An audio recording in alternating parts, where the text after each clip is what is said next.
त्याचप्रमाणे adverb clause सुद्धा वाक्यामध्ये ॲडव्हर्ब सारखं कार्य करतो. तो तुम्हाला लिहून दिलेला आहे की ॲडव्हर्ब क्लॉज मराठीमध्ये काय लिहिलं? येस. आता हा तिसरा प्रकार आहे ॲडव्हर्ब क्लॉजचा, म्हणजेच सबऑर्डिनेट क्लॉजचा तिसरा प्रकार, आणि तो म्हणजे ॲडव्हर्ब क्लॉज. मराठीमध्ये आपण याला म्हणतो क्रियाविशेषण. क्रियाविशेषण बोधक उपवाक्य किंवा त्याला तुम्ही पोटवाक्य असं म्हणू शकता. ओके. आता पहा, एक वाक्य तुम्हाला मी या ठिकाणी देतो. वाक्य असं आहे, एक्झाम्पल नंबर 1, की ही रॅन फास्ट. ही रॅन फास्ट हे एक वाक्य आहे. ओके. या वाक्याचा अर्थ काय होतो? तो जोरात पळाला. तो जोरात पळाला.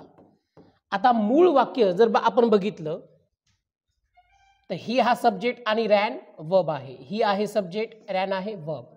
ओके. तो पळाला म्हणजे जस्ट पळाला असा याचा अर्थ होतो. तो हळूने पळाला, जोरात पळाला, कशा गतीने पळाला याबद्दल आपल्याला काहीही माहिती मिळत नाही. मग त्याची जी काही पळण्याची क्रिया आहे त्या पळण्याच्या क्रियेबद्दल अधिक माहिती सांगणारा शब्द कोणता? फास्ट. की तो जोरात पळाला. मग क्रियेबद्दल अधिक माहिती सांगण्याचं कार्य जो शब्द करत असतो त्याला आपण काय म्हणतो? ॲडव्हर्ब असं म्हणत असतो. काय म्हणत असतो? ॲडव्हर्ब असं म्हणत असतो. याला म्हणणार आपण क्रियाविशेषण. तुमच्या मराठीमध्ये सुद्धा क्रियाविशेषण आहे. क्रियाविशेषण वेगळं आणि क्रियाविशेषण बोधक अव्यय वेगळं. क्रियाविशेषण अव्यय वेगळा कार्यक्रम आहे मराठीचा आणि क्रियाविशेषण स्वतंत्र वेगळं आहे. आता आपण या ठिकाणी एक काम करूया.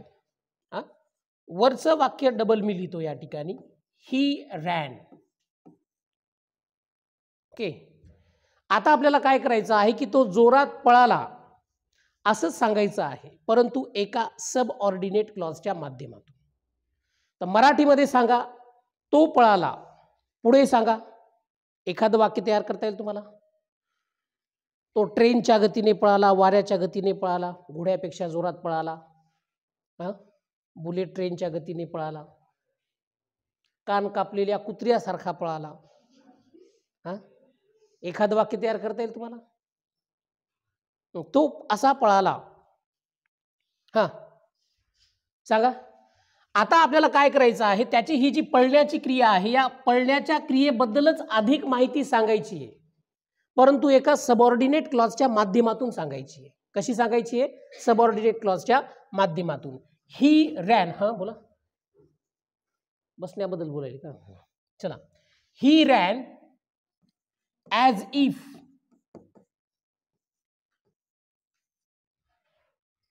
पहा. He ran as if he were a horse. पहा, जमलं आता. तो असा पळाला जसा की काही एखादा घोडा पळतो. हॉर्स. बरोबर आहे. घोड्याची जर गती तुम्ही पाहिली असेल, चांगले खाते पिते घोड्या, दरिद्री घोडे पळत नाही. जसे माणसं दरिद्री असतात तसे घोडे पण दरिद्री असतात. बरोबर आहे. तुम्ही चना खाऊ घालीन झाले त्यांना, शेंगदाणे आपणच टचक टचक खायले. ओके. तर मग तो असा पळाला जणू काही तो घोडा होता म्हणजे आता हे ही नंतर जर समजा वेर आला, आता तुम्ही काही जण विचार करत असाल इथे की ही नंतर तर जनरली आम्ही वॉज वापरतो, मग इथं वेअर कसं काय वापरलं? तर मग समजायचं की हे वाक्य कसं आहे? काल्पनिक आहे. लक्षात आलं? तो असा पळाला जणू काही तो घोडा आहे, पण ऍक्च्युली तो नाहीये घोडा. ओके. म्हणून आता हा जो क्लॉज आहे ना, हा पहिल्यांदा तर ॲज इफ पासून सुरू झाला, याला म्हणायचं subordinate clause. Okay. Subordinate clause ओळखता येणं तुमच्यासाठी फार सोपं आहे. ॲज इफ पासून वाक्याची सुरुवात झाली. ॲज इफ हे एक सबऑर्डिनेटिंग कंजंक्शन आहे, म्हणजे हा सबऑर्डिनेट क्लॉज आहे. बरोबर आहे. पहिल्यांदा तर म्हणायचं याला subordinate clause. Next question will be asked, what kind of subordinate clause is this? म्हणजे हा कोणत्या प्रकारचा सबऑर्डिनेट क्लॉज आहे? मग त्यासाठी तुम्हाला माहिती पाहिजे की सबऑर्डिनेट क्लॉजचे टाइप्स किंवा काइंड्स किती आहेत. There are 3 kinds of subordinate clause. Number 1 noun clause, number 2 adjective clause, number 3 बोर्डवर दिसत आहेत म्हणजेच ॲडव्हर्ब क्लॉज. तर मग तिघही कोणत्या शब्दापासून सुरू होतात ते माहीत पाहिजे. नाउन क्लॉज कुठून सुरू होतो ते सांगितलं, ॲडजेक्टिव्ह क्लॉज कुठून सुरू होतो ते सांगितलं. अतिशय सोपा प्रकार ॲडजेक्टिव्ह क्लॉज म्हणजे अतिशय सोपा प्रकार. हू, हुम, हुज, दॅट, विच पासून सुरू होणारा क्लॉज म्हणजे ॲडजेक्टिव्ह क्लॉज. ओके, तर मग हा कोणता असेल तर ॲज इफ हे एक सबऑर्डिनेटिंग कंजंक्शन आहे आणि ॲज इफ पासून सुरू होणारा जो क्लॉज असतो सबऑर्डिनेट क्लॉज असतो तो असतो ॲडव्हर्ब क्लॉज. कोणता असतो? Adverb clause. कारण ॲज इफ पासून नाउन क्लॉज पण सुरू होत नाही आणि ॲडजेक्टिव्ह क्लॉज सुद्धा सुरू होत नाही. तर मग राहिला एकमेव प्रकार तो म्हणजे ॲडव्हर्ब क्लॉज. म्हणजे हा आहे ॲडव्हर्ब क्लॉज. मग याला ॲडव्हर्ब क्लॉज का म्हटलं लक्षात आलं का तुमच्या? की तो पळाला ही जी मेन क्रिया आहे या मेन क्रियेबद्दल अधिक माहिती सांगण्याचं कार्य ॲज इफ पासून पुढे झालेलं आहे. That is why it is called adverb clause. त्याच्यामुळे याला ॲडव्हर्ब क्लॉज असं म्हटलेलं आहे. लक्षात आलं? सबऑर्डिनेट क्लॉज आहे, ॲडव्हर्ब क्लॉज आहे. आता एवढ्यावरच नाही तर ॲडव्हर्ब क्लॉजचे काही प्रकार आहेत. ॲडजेक्टिव्ह क्लॉजचे प्रकार नाहीत, नाउन क्लॉजचे प्रकार आहेत. ॲडव्हर्ब क्लॉजचे जवळपास 9 प्रकार पडतात. There are 9 kinds of adverb clause. तर ते तुम्हाला एक एक प्रकार त्या ठिकाणी लिहून देतो. आता हे वाक्य लिहून घ्या. आणि लक्षात ठेवा इथं वेर का आलेला आहे की समजायचं की काल्पनिक असत्य अशा प्रकारचं वाक्य आहे. काल्पनिक किंवा असत्य स्वरूपाचं वाक्य. ॲज इफ नंतर जर एकवचनी सब्जेक्ट नंतर वेर आलं तर समजायचं की त्या ठिकाणी भाऊ स्वप्नात आहे. लक्षात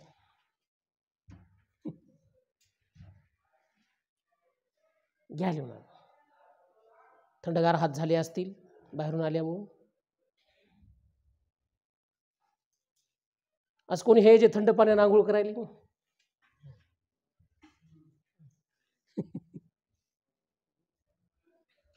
पाणी सुद्धा लोक गरम करून प्यायलेत. पहा एवढी थंडी आहे. थंड पाण्याने आंघोळ तर दूरचाच विषय.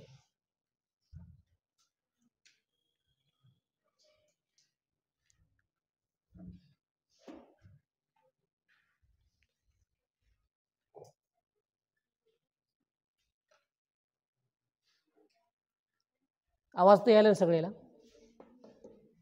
माईक नाही वापर आपलं स्पीकर.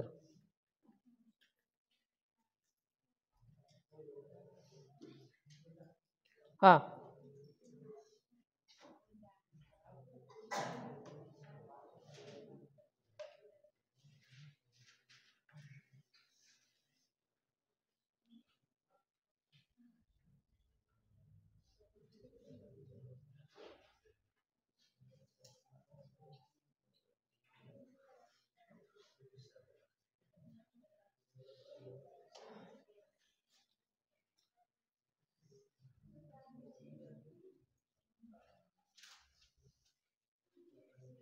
हा लिहा. आता याच्यानंतर काय लिहिणार आपण?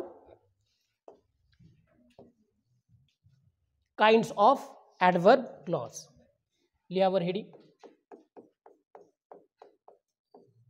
Kinds of adverb clause. मराठीत ॲडव्हर्ब क्लॉजचे प्रकार.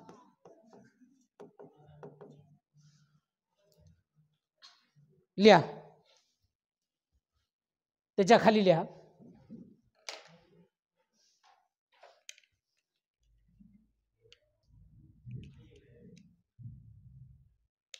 there are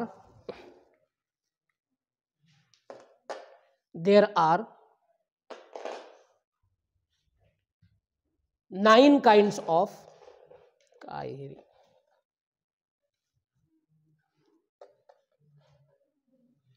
there are. इकडे पाहिले म्हणजे लिहिता येणं का म्हणा. 9 काइंड्स ऑफ ॲडव्हर्ब क्लॉज.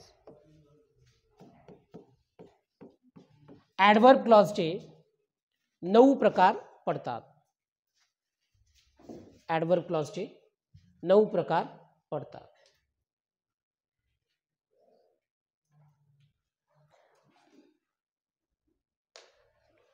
आता ते एक एक प्रकार जे आहे मी तुम्हाला या ठिकाणी सांगतो. जे 9 प्रकार पडतात त्यापैकी write down. Number 1, adverb clause of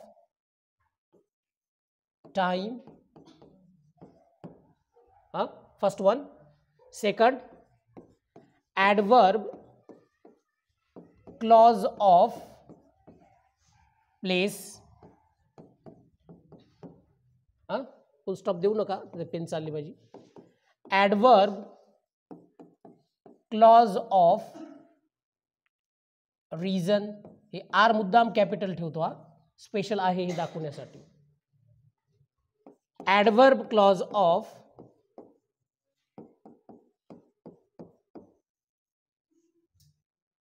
purpose. Adverb clause of result. Adverb clause of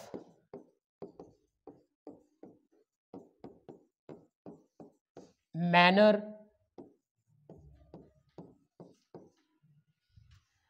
Adverb clause of condition.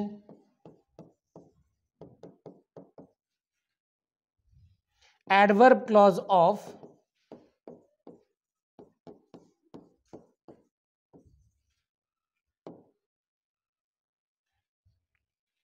comparison.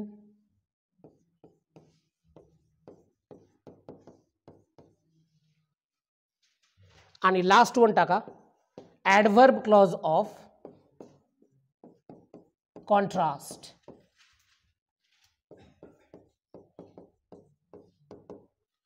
There are 9 kinds of adverb clause. म्हणजे हे शब्द लक्षात ठेवा. Time, place, reason, purpose, result, manner, condition, comparison, contrast. एक एक प्रकार शिकवत असताना मी तुम्हाला त्याचे मराठी अर्थ पण सांगतो, त्याचं डेफिनेशन काय ते पण सांगतो. तुर्तास समजा ॲडव्हर्ब क्लॉज ऑफ टाइम म्हणजे वेळ दर्शक. मुख्य वाक्यातील क्रियेच्या वेळेबद्दल अधिक माहिती सांगणारा क्लॉज म्हणजे adverb clause of time. Okay. Second मध्ये काय आहे, ॲडव्हर्ब क्लॉज ऑफ प्लेस म्हणजे स्थळ किंवा ठिकाण. मुख्य वाक्यातील क्रियेच्या ठिकाणाबद्दल अधिक माहिती सांगणारा क्लॉज म्हणजे ॲडव्हर्ब क्लॉज ऑफ प्लेस. त्यानंतर ॲडव्हर्ब क्लॉज ऑफ रिझन, मुख्य वाक्यातील क्रियेच्या कारणाबद्दल, रिझन बद्दल, बिकॉज पासून सुरू होणारे क्लॉजेस, तो म्हणजे adverb clause of reason. Adverb clause of purpose म्हणजे हेतू. पर्पोज म्हणायचं नाही याला, प्रपोज वेगळा शब्द आहे. पोरं जे म्हणतात purpose.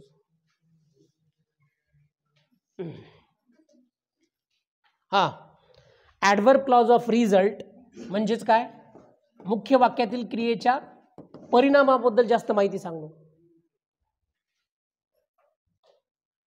Adverb clause of manner, मुख्य वाक्यातील क्रियेच्या रीतीबद्दल, रीत असते जी वागण्या बोलण्याची, जास्त माहिती सांगतो. Adverb clause of condition, condition म्हणजे काय, स्थिती का नाही, तुमची कंडिशन बरोबर दिसून झाली. कंडिशनचा अर्थ होतो या ठिकाणी अट. मी तुमच्यासोबत यायला तयार आहे पण माझी एक कंडिशन आहे. म्हणजे कंडिशन ठेवतो ना आपण, एक माझी अशी अट आहे, एका अटीवर, on one condition. Adverb clause of comparison, तुलनादर्शक, मुख्य वाक्यातील क्रियेच्या तुलनेबद्दल, म्हणजेच मुख्य वाक्य आणि सबऑर्डिनेट क्लॉज यामध्ये कंपॅरिझन होत असते. ॲज हे डिग्रीचे वाक्य याच्यामध्ये येतात. आणि ॲडव्हर्ब क्लॉज ऑफ कॉन्ट्रास्ट म्हणजे विरोधाभास.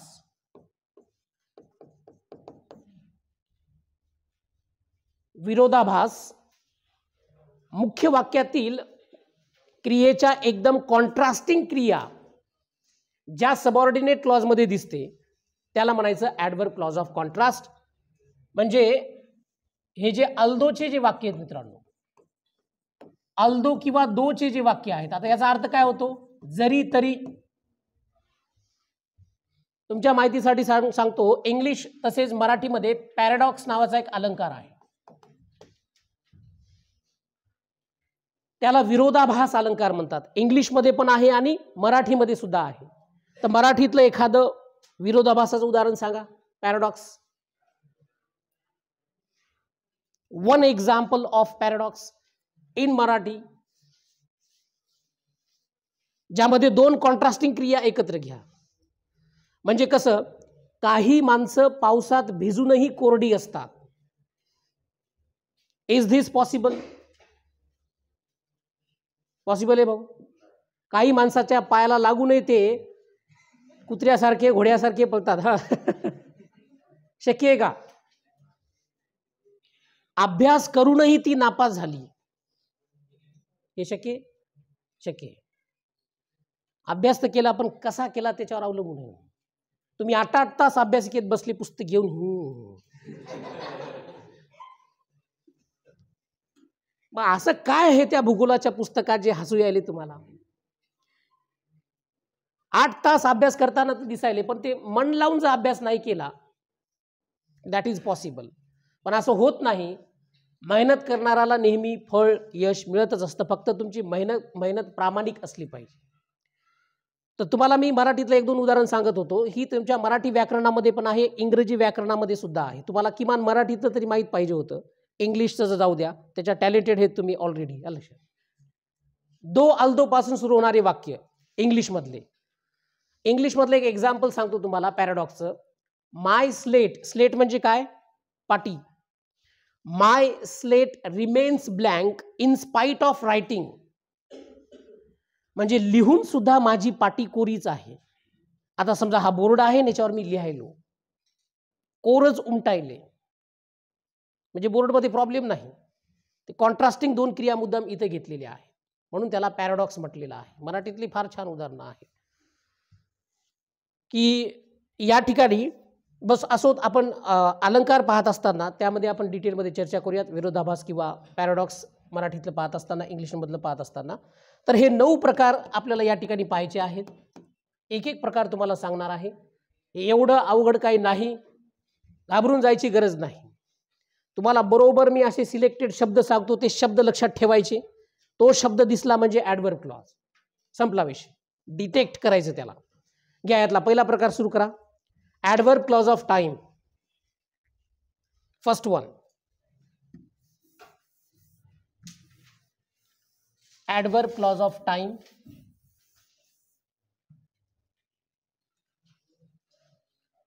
नंबर 1,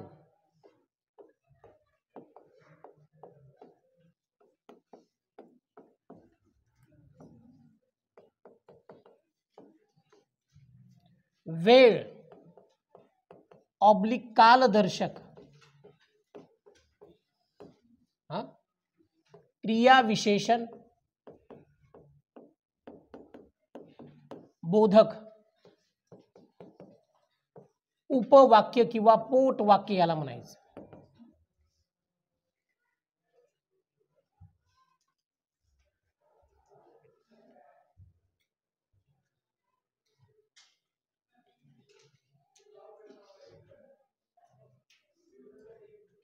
किती पडली?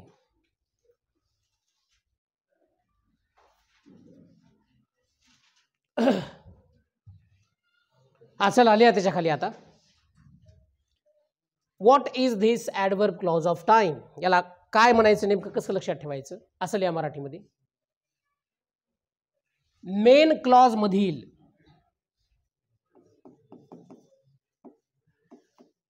मेन क्लॉज, ज्याला काय म्हणतो आपण? मुख्य वाक्य. मेन क्लॉज मधील क्रियेच्या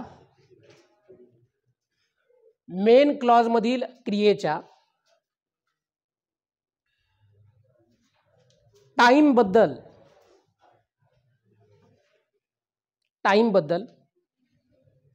अधिक माहिती सांगण्यासाठी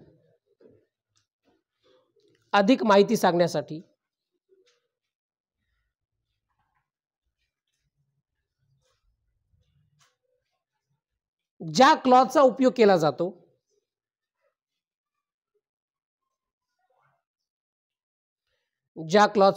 जातो त्यास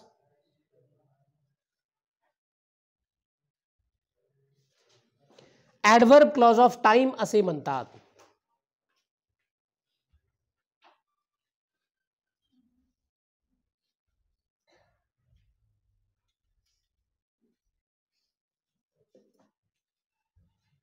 ॲडव्हर्ब क्लॉज ऑफ टाइम असे म्हणतात.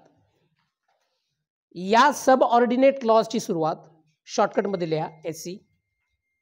या सब ऑर्डिनेट क्लॉजची सुरुवात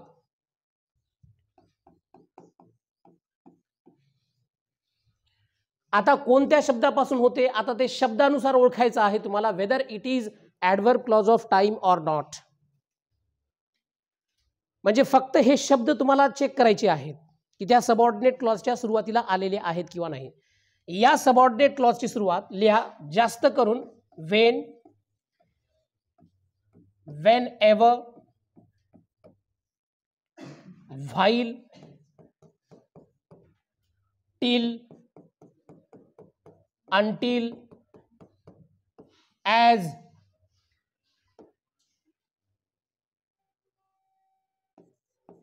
no sooner,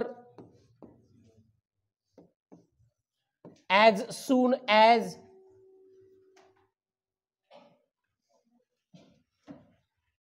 इत्यादी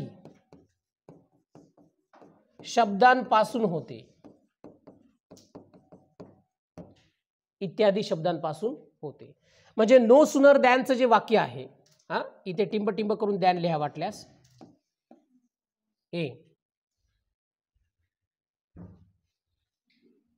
हे पण ॲडव्हर्ब क्लॉज ऑफ टाइमचं एक्झाम्पल आहे. तुम्हाला मी सांगतो की कुठल्या शब्दापासून नो सुनरचं जर वाक्य आलं तर त्यातलं सबऑर्डिनेट क्लॉज कोणता आहे तो कसा ओळखायचा, आणि त्यातला कोणता सबऑर्डिनेट क्लॉज किंवा कोणता पार्ट हा ॲडव्हर्ब क्लॉज ऑफ टाइम म्हणून आपण सांगू शकतो. हे तुम्हाला डिटेलमध्ये सांगतो. हे पहा, व्हेन एक आहे, वेनेवर एक आहे, वाईल एक आहे, टिल आहे, अंटिल आहे, ॲज आहे. नो सुनर दॅन मधलं दॅन आहे, ॲज सून ॲज आहे. या शब्दापासून ॲडव्हर्ब क्लॉज ऑफ टाइमची सुरुवात होत असते. तर एवढं लक्षात ठेवायचं आहे हे शब्द. आता चला तुम्हाला याचं एक एक्झाम्पल देतो. Write down the first example. Ravi lost his parents.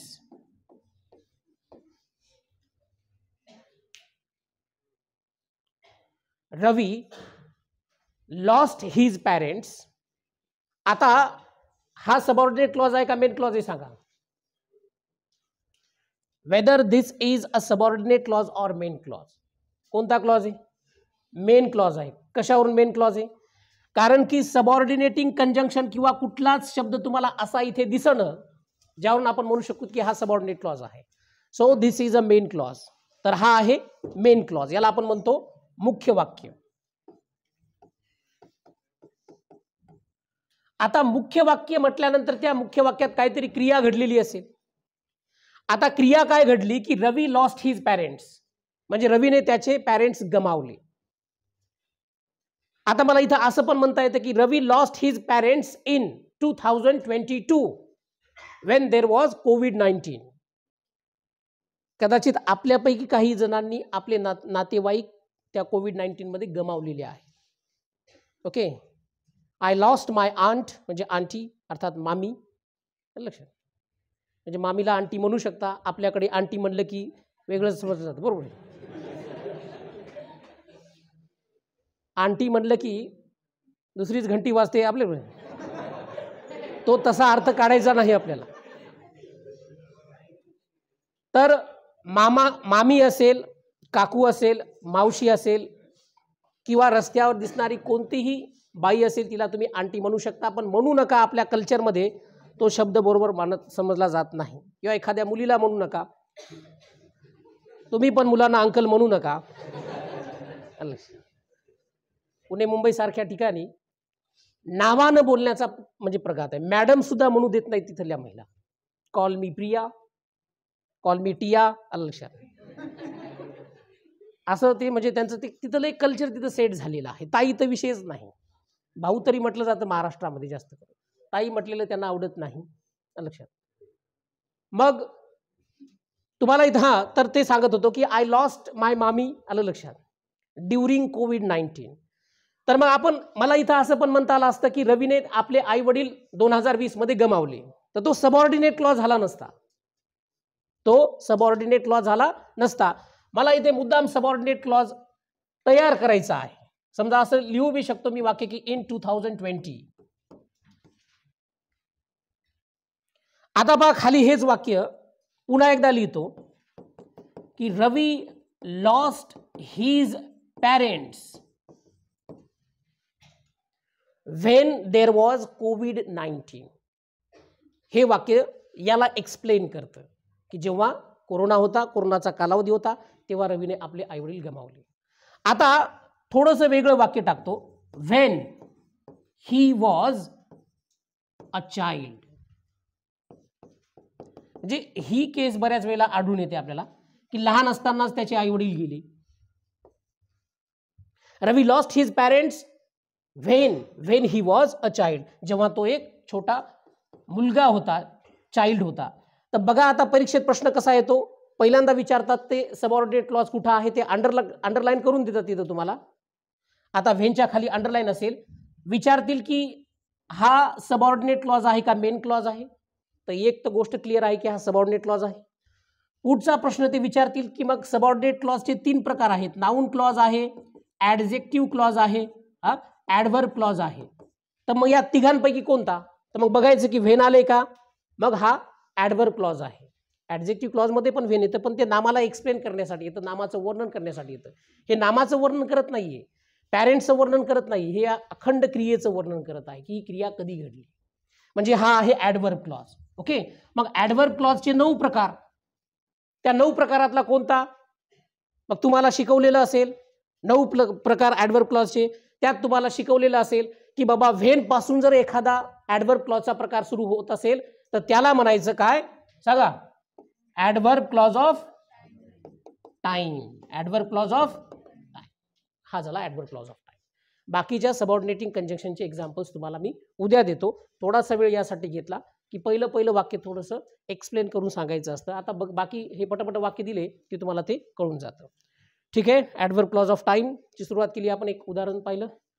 याचबरोबर आपला टाइम पण संपलेला आहे इथे. लक्षात. युअर टाइम इज अप का युअर टाइम इज ओव्हर, कोणतं बरोबर आहे बरं?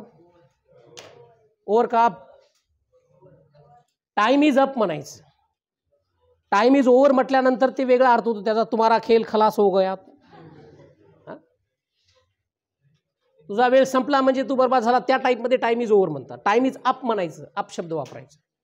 ठीक आहे. Thank you very much. भेटूयात उद्या सकाळी.